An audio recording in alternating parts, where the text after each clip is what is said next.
Magic Treehouse number 2, The Night at Dawn by Mary Pope Osborne. Read by Yellen Huang. Chapter 1, The Dark Woods. Jack couldn't sleep. He put his glasses on. He looked at the clock. 5:30. Too early to get up. Yesterday, so many strange things had happened. Now he was trying to figure them out. He turned on the light. He picked up his notebook.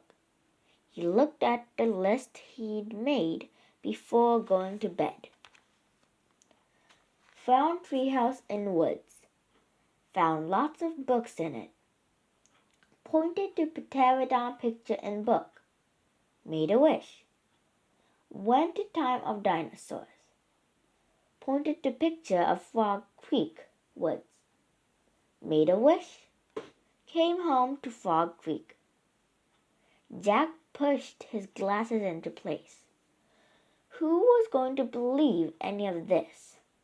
Not his mom, or his dad, or his third-grade teacher, Mrs. Watkins. Only his 7-year-old sister Annie. She'd gone with him to the time of dinosaurs. Can't you sleep? It was Annie, standing in his doorway. Nope, said Jack. Me neither, said Annie. What are you doing? She walked over to Jack and looked at his notebook. She read the list. Aren't you going to write about the gold medal? She asked. You mean the gold medallion, said Jack. He picked up his pencil and wrote, Found this in dinosaur time. Aren't you going to put the letter M on the medal? Said Annie. Medallion, said Jack, not medal. He added an M. Aren't you going to write about the magic person?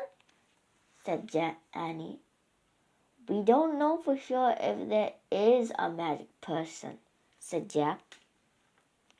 Well, someone built the treehouse in the woods, someone put the books in it, and someone lost the gold medal in dinosaur time. Medallion, said Jack for the 3rd time. And I'm just writing the facts, the stuff we know for sure. Let's go back to the treehouse right now, said Annie, and find out if the magic person is a fact. Are you nuts? Said Jack. The sun's not even up yet. Come on, said Annie. Maybe we can catch them sleeping. I don't think we should, said Jack. He was worried. What if the magic person was mean? What if he or she didn't want kids to know about the treehouse? Well, I'm going, said Annie. Jack looked out his window at a dark gray sky. It was almost dawn. He sighed. Okay, let's get dressed. I'll meet you at the back door, but be quiet. Yay! Whispered Annie. She tiptoed away as quietly as a mouse. Jack put on jeans, a warm sweatshirt, and sneakers.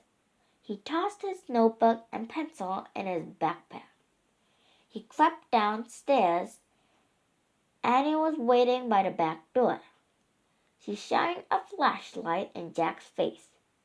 Ta-da! A magic wand, she said. Shh!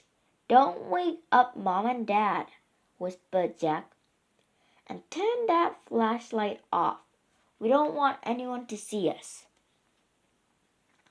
Annie nodded and turned it off. Then she clipped it onto her belt. They slipped out the door into the cool early morning air. Crickets were chirping. The dog next door barked. Quiet, Henry, whispered Annie. Henry stopped barking. Animals seemed to do what Annie said. Let's run, said Jack. They dashed across the dock, went long, and didn't stop until they reached the woods. We need the flashlight now, said Jack. Annie took it off her belt and switched it on. Step by step, she and Jack walked between the trees. Jack held his breath. Dark woods were scary. Gotcha, said Annie, shining the flashlight in Jack's face. Jack jumped back. Then he frowned. Cut it out, he said. I scared you, said Annie. Jack glared at her. Stop pretending, she whispered. This is serious. Okay. Annie shined her flashlight over the tops of the tree. Now what are you doing? Said Jack. Looking for the tree house. The light stopped moving. There it was. The mysterious tree house. At the top of the tallest tree in the woods. Annie shined her light at the treehouse, and then down the tall ladder, all the way to the ground. I'm going up, she said. She gripped the flashlight and began to climb. Wait, Jack called. What if someone was in the treehouse? Annie, come back! But she was gone. The light disappeared. Jack was all alone in the dark. Chapter 2. Leaving again. No one's here, Annie shouted down. Jack thought about going home. Then he thought about all the books in the treehouse. He started up the ladder. When he was nearly to the treehouse, he saw a light in the distant sky. Dawn was starting to break. He crawled through a hole in the floor and took off his backpack. It was dark inside the treehouse. Annie was shining her flashlight on books scattered about. They're still here, she said. She stopped the light on a dinosaur book. It was the book that had taken them to the time of the dinosaurs. Remember the Tyrannosaurus? Asked Annie. Jack shuddered. Of course I remembered. How could anyone forget seeing a real live Tyrannosaurus Rex? The light fell on a book about Pennsylvania. A red silk bookmark stuck out of it. Remember the picture of Rock Creek? Said Annie. Of course, said Jack. That was the picture that had brought them home. There's my favorite, said Annie. The light was shining on a book about knights and castles. There was a blue leather bookmark in it. Annie turned to the page with the bookmark. There was a picture of a knight on a black horse. He was riding toward a castle. Annie, close that book, said Jack. I know what you're thinking. Annie pointed at the knight. Don't, Annie. We wished we could see this sky for real, Annie said. No, we don't, shouted Jack. They heard a strange sound. It sounded like a horse neighing. They both went to the window. Annie shined the flashlight down on the ground. Oh no, whispered Jack. A knight, said Annie. A knight in shining armor, riding a black horse through the Frog Creek woods. Then the wind began to moan. The leaves began to tremble. It was happening again. We're leaving, cried Annie. Get down. The wind moaned louder. The leaves shook harder. And the treehouse started to spin. It spun faster and faster. Jack squeezed his eyes shut. Then everything was still. Absolutely still. Jack opened his eyes. He shivered. The air was damp and cool. The sound of a horse whinny came again from below. Nee! I think we're here, whispered Annie. She was still holding a castle book. Jack peeked out the window. A huge castle loomed out of the fog. He looked around. The treehouse was in a different oak tree. And down below, the knight on the black horse was riding by. We can't stay here, said Jack. We have to go home and make a plan first. He picked up the book about Pennsylvania. He opened it to the page with the red silk bookmark. He pointed to the photograph of the Fog Creek woods. I wish... No, said Annie. She yanked the book away from it. Let's stay. I want to visit the castle. You're nuts. We have to examine the situation, said Jack. From home. Let's just examine it here, said Annie. Come on. He held out his hand. Give it. Annie gave Jack the book. Okay. You can go home. I'm staying, she said. She clipped a flashlight to her belt. Wait, said Jack. I'm going to take a peek, a tiny peek, she said, and she scooted down the ladder. Jack groaned. Oh, okay. She had won. He couldn't leave without her. Besides, he sort of wanted to take a peek himself. He put down the book about Pennsylvania. He dropped the castle book into his pack. He stepped onto the ladder and headed down into the cool, misty air. Chapter 3. Across the Bridge. Annie was under the tree looking across the foggy ground. The knight's riding toward the bridge, I think, said Annie. The bridge goes to the castle. Wait, I'll look it up, said Jack. Give me the flashlight. He took the flashlight from her and pulled the castle book out of his pack. He opened it to the page with the letter bookmark. He read the words under the picture of the knight. This is a knight arriving for a castle feast. Knights wear armor when they travel long and dangerous distances. The armor was very heavy. A helmet alone could weigh up to 40 pounds. Wow! Jack had weighed 40 pounds when he was 5 years old. So it'd be like riding a horse with a 5-year-old on your head. Jack pulled out his notebook. He wanted to take notes, as he'd done on their dinosaur trip. He wrote, Heavy head. What else? He turned the pages of the castle book. He found a picture that showed the whole castle and the buildings around it. The knight's crossing the bridge, said Annie. He's going through the gate. He's gone. Jack studied the bridge in the picture. He read, A drawbridge crossed the moat. The moat was filled with water to help protect the castle from enemies. Some people believe crocodiles were kept in the moat. Jack wrote in his notebook, Crocodiles in moat?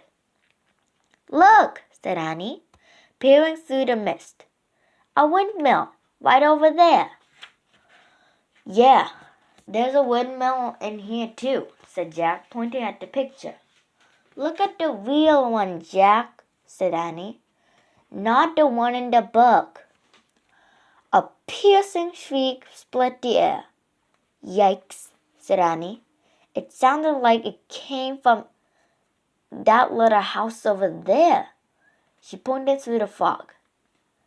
There's a little house here, said Jack, studying the picture. He turned the page and read, The hawk house was in the inner ward of the castle. Hawks were trained to hunt other birds and small animals. Jack wrote in his notebook, Hawks in hawk house. We must be in the inner ward, said Jack. Listen, whispered Annie. You hear that? Drums? Horns! They're coming from the castle. Let's go see. Wait, said Jack. He turned more pages of the book. I want to see what's really going on, Jack. Not what's in the book, said Annie. But look at this, said Jack. He pointed to a picture of a big party. Men were standing by the door, playing drums and horns. He read, Fanfares were played to announce different dishes in a feast. Feasts were held in the great hall. You can look at the book. I'm going to the real feast, said Annie. Wait, said Jack, studying the picture. It showed boys his age carrying the trays of food. Whole pigs, pies, peacocks with all their feathers. Peacocks? Jack wrote, They eat peacocks. He held up the book to show Annie. Look, I think they eat. Where was she? Gone. Again. Jack looked through the fog. He heard the real drums and the real horns. He saw the real hawk house, the real windmill, the real moat. He saw Annie dashing across the real drawbridge. Then she vanished through the gate leading to the castle. Chapter 4. Into the Castle. I'm going to kill her, muttered Jack. He threw his stuff into his pack and moved toward the drawbridge. He hoped no one would see him. It was getting darker. It must be night. When he got to the bridge, he started across. The wooden planks creaked under his feet. He peered over the edge of the bridge. Were there any crocodiles in the moat? He couldn't tell. Halt! Someone shouted. A guard on top of the castle wall was looking down. Jack dashed across the bridge. He ran through the castle gate and into the courtyard. From inside the castle came the sounds of music, shouting, and laughter. Jack hurried to a dark corner and crouched down. He shivered as he looked around for Annie. Torches lit the high wall around the courtyard. The courtyard was nearly empty. Two boys led horses that clopped over the great cobblestones. Nee! Jack turned. It was a knight's black horse. Psst! He peered into the darkness. There was Annie. She was hiding behind a well in the center of the courtyard. She waved at him. Jack waved back. He waited till the boys and horses disappeared inside the stable. Then he dashed to the well. I'm going to find the music, whispered Annie. Are you coming? Okay, Jack said with a sigh. They tiptoed together across the cobblestones. Then they slipped into the entrance of the castle. Noises and music came from a bright room in front of them. They stood on one side of the doorway and peeked in. The feast in the great hall, whispered Jack. He held his breath as he stared in awe. A giant fireplace blazed at one end of the noisy room. Antlers and rugs hung on the stone walls. Flowers covered the floor. Boys in short dresses carried huge trays of food. Dogs were fighting over bones under the tables. People in bright colors and funny hats strolled among the crowd. Some played funny-shaped guitars. Some tossed balls in the air. Some balanced swords on their hands. Men and women dressed in capes and furs sat at long, crowded wooden tables. "I wonder which one is the knight," said Jack. "I don't know," whispered Annie, "but they are eating with their fingers." Suddenly, someone shouted behind them. Jack whirled around. A man carrying a tray of pie was standing a few feet away. "Who art thou?" he asked angrily. "Jack," squeaked Jack. "Annie," squeaked Annie.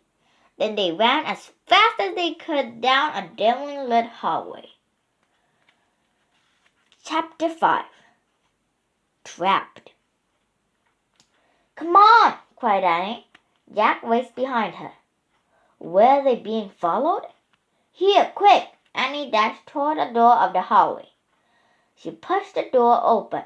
The two of them stumbled into a dark, cold room. The door creaked shut behind them. "Give me the flashlight," said Annie. Jack handed it to her, and she switched it on. Yikes! A row of knights right in front of them. Annie flipped off the light. Silence. "They aren't moving," Jack whispered. Annie turned the light back on. "They're just suits," Jack said. "Without heads," said Annie. "Let me have the flashlight for a second," said Jack, "so I can look it in the book." Annie handed him the flashlight. He pulled out the castle book. He flipped through the pages until he found what he was looking for. Jack put the book away. "It's called the armory," he said. "It's where armor and weapons are stored." He shined the flashlight around the room. "Oh, man," whispered Jack. The light fell on shiny breastplates, leg plates, arm plates, on shelves filled with helmets and weapons, on shields, spears, swords, crossbows, clubs, battle axes. There was a noise in the hall. Voices. "Let's hide," said Annie. "Wait," said Jack. "I've got to check on something first." "Hurry," said Annie.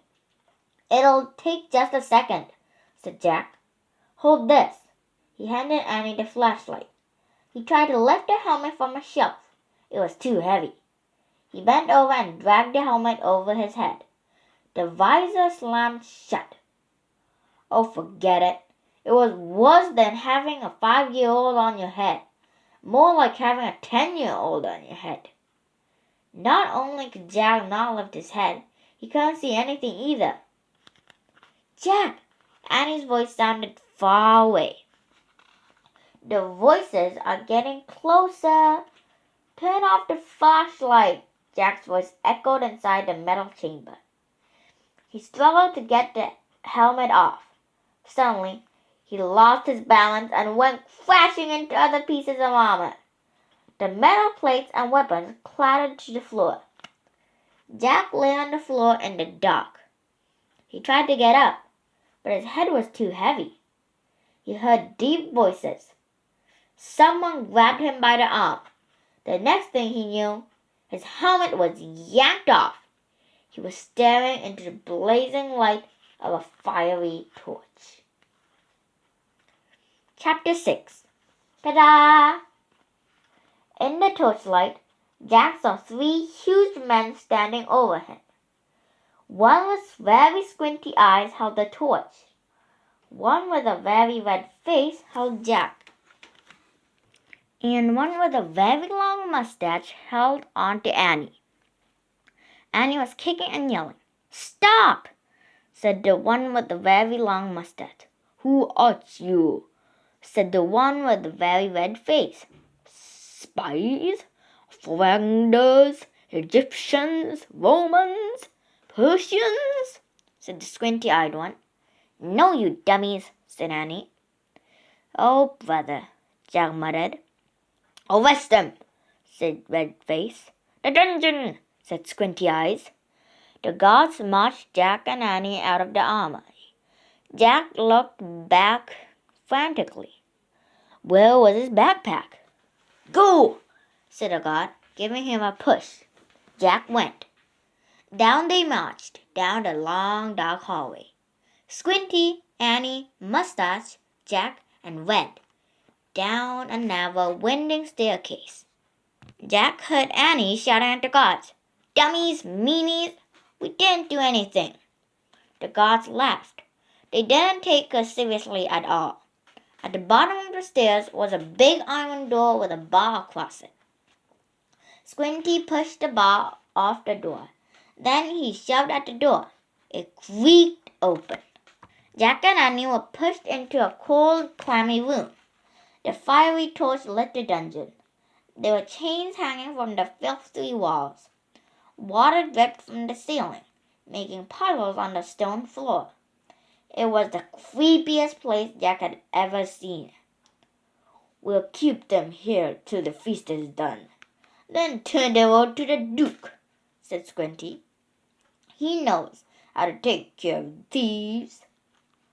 "There'll be a hanging tomorrow," said Mustache. "If the rats don't get them first," said Red. They all laughed.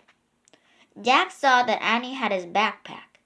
She was quietly unzipping it. "Come on, let's chain the two of them," said Squinty. The guards started toward them. Annie whipped her flashlight out of the pack. "Ta-da!" she yelled. The guards froze. They stared at the shiny flashlight in her hand. Annie switched the light on. The guards gasped in fear. They jumped back against the wall. Squinty dropped the torch. It fell into a dirty puddle on the floor, sputtered, and went out. "A magic wand," Annie said, waving the flashlight. "Get down, or I'll wipe you out." Jack's mouth dropped open. Annie fiercely pointed the light at one, then the other. Each howled and covered his face. "Down, all of you! Get down!" shouted Annie. One by one, the guards lay down on the wet floor. Jack couldn't believe it. "Come on," Annie said to him. "Let's go." Jack looked at the open doorway. He looked at the guards creaking on the ground. "Hurry," said Annie. In one quick leap, Jack followed her out of the terrible dungeon. Chapter 7. A Secret Passage. Annie and Jack raced back up the winding stairs and down the long hallway. They hadn't gone far when they heard shouting behind them. Dogs barking in the distance. "They're coming!" Annie cried. "In here," said Jack.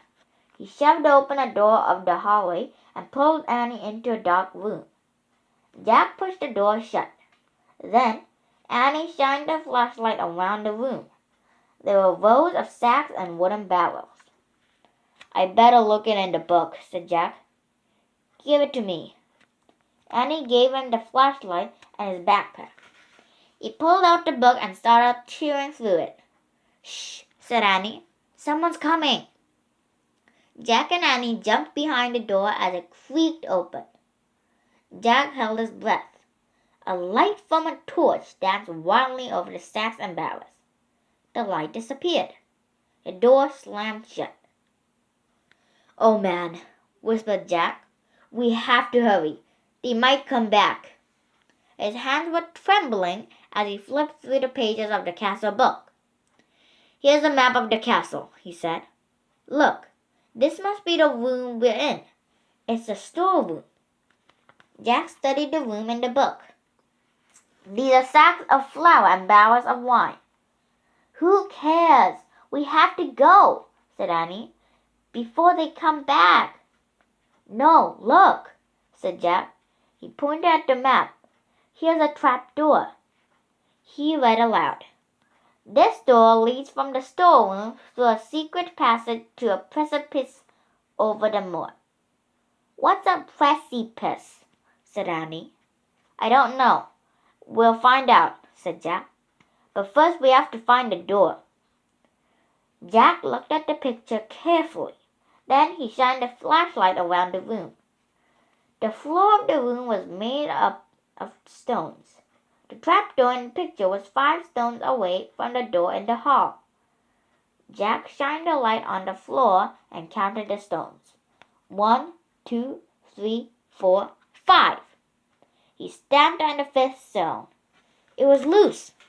He put the flashlight on the floor. He worked his fingers under the thin sheet of stone and tried to lift it. "Help!" Jack said. Annie came over and helped him lift the stone square out of its place. Underneath was a small wooden door. Jack and Annie tugged on the rope handle of the door. The door fell open with a thunk. Jack picked up the flashlight and shined it on the hole. "There's a little ladder," he said. "Let's go." He clipped on the flashlight and felt his way down the small ladder. Annie followed.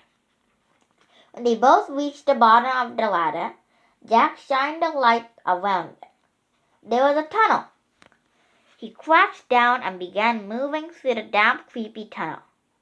The flashlight barely lit the stone walls. He shook the light. Were the batteries running out? "I think our light's dying," he said to Annie. "Hurry!" she called from behind. Jack went faster. His back hurt from crouching. The light got dimmer and dimmer. He was desperate to get out of the castle before the batteries died completely. Soon he reached another small wooden door, the door at the end of the tunnel. Jack unlatched the door and pushed it open. He poked his head outside. He couldn't see anything in the misty darkness. The air felt good, cool and fresh. He took a deep breath. "Where are we?" whispered Annie behind him. "What do you see?"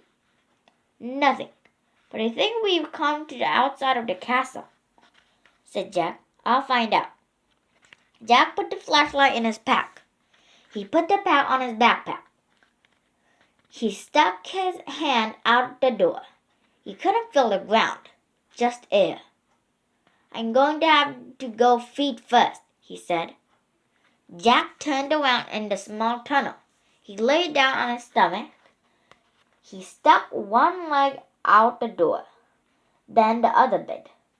Jack inched down, bit by bit, until he was hanging out the door, clinging to the ledge.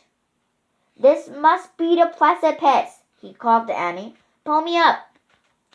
Annie reached for Jack's hand. "I can't hold you," she said. Jack felt his fingers slipping. Then down he fell, down through the darkness. Splash! Chapter 8. The Night. Water filled Jack's nose and covered his head. His glasses fell off. He grabbed them just in time. He coughed and flailed his arms. "Jack!" Annie was calling from above. "I'm in the moat," said Jack, gasping for air. He tried to tread water and put his glasses back on.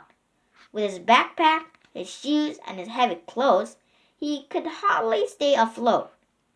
Splash! "Hi, I'm here," Annie sputtered. Jack could hear her nearby, but he couldn't see her. "Which way is land?" Annie asked. "I don't know. Just swim." Jack dog paddled through the cold black water. He heard Annie swimming too. At first, it seemed as if she was swimming in front of him, but then he heard a splash behind him. "Annie?" he called. "What?" A voice came from in front, not behind. Another splash. Behind. Jack's heart almost stopped. Crocodiles? He couldn't see anything through the water-streaked glasses. "Annie!" he whispered. "What?" "Swim faster!" "But I'm here! I'm over here, near the edge!" she whispered. Jack swam through the dark toward her voice. He imagined a crocodile slithering after him. Another splash. not far away. Jack's hand touched a wet live thing. "Ah!" he cried. "It's me! Take my hand," said Annie. Jack grabbed her hand. She pulled him to the edge of the moat. They crawled over an embankment onto the wet grass. Safe. Another splash came from the moat waters. "Oh man," Jack said. He was shivering all over. His teeth were chattering. He shook the water off his glasses and put them back on. It was so misty he couldn't see the castle. He couldn't even see the moat, much less a crocodile. We made it," said Annie. Her teeth were chattering too. "I know," said Jack. "But where are we?" He peered at the foggy darkness. Where was the drawbridge, the windmill, or the hog house, the grove of trees, the tree house? Everything had been swallowed up by the thick, soapy darkness. Jack reached into his wet backpack and pulled out the flashlight. He pushed the switch. No more light. They were trapped. Not in a dungeon, but in the still, cold darkness. "Nee!" A horse's whinny. Just then, the clouds parted. A full moon was shining in the sky. A pool of light spread through the mist. Then Jack and Annie saw him just a few feet away. The knight. He sat on the black horse. His armor shone in the moonlight. A visor hid his face, but he seemed to be staring straight at Jack and Annie. Chapter 9. Under the Moon. Jack froze. "It's him," Annie whispered. The knight held out his gloved hand. "Come on, Jack," Annie said. "Where are you going?" said Jack. "He wants to help us," said Annie. "How do you know?" "I can just tell," said Annie. Annie stepped toward the horse. The knight dismounted. The knight picked up Annie and put her on the back of his horse. "Come on, Jack," she called. Jack moved slowly toward the knight. It was like a dream. The knight picked him up too. He placed Jack on the horse behind Annie. The knight got on behind him. He slapped the reins. The black horse cantered beside the moonlit water of the moat. Jack rocked back and forth in the saddle. The wind blew his hair. He felt very brave and very powerful. He felt as if he could ride forever on this horse with this mysterious knight, over the ocean, over the world, over the moon.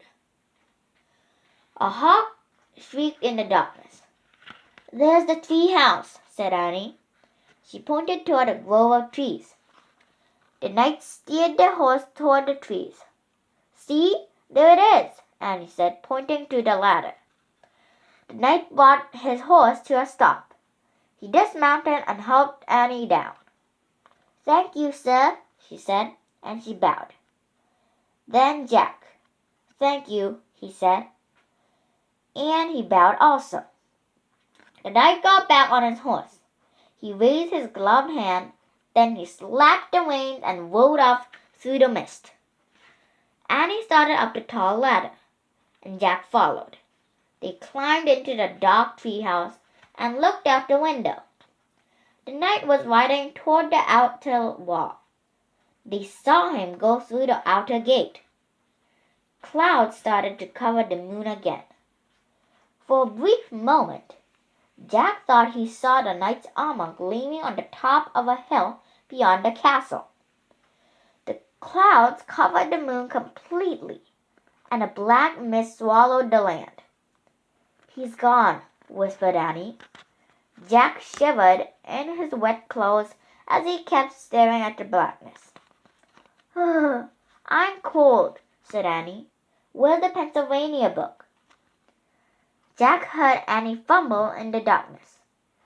He kept looking out the window. I think this is it, said Annie. I feel a silk bookmark. Jack was only half listening. He was hoping to see the knight's armor gleam again in the distance.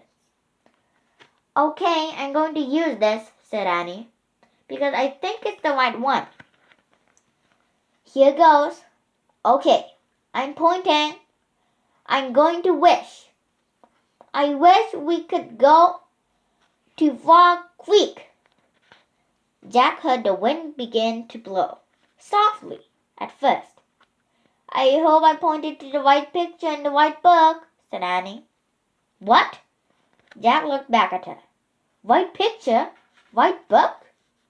The treehouse began to rock. The wind got louder and louder. I hope it wasn't the dinosaur book, said Annie. Stop! Jack shouted at the treehouse. Too late. The treehouse started to spin. It was spinning and spinning. Then suddenly, there was silence. Absolute silence. Chapter 3. One mystery solved. The air was warm. It was dawn. Far away, a dog barked.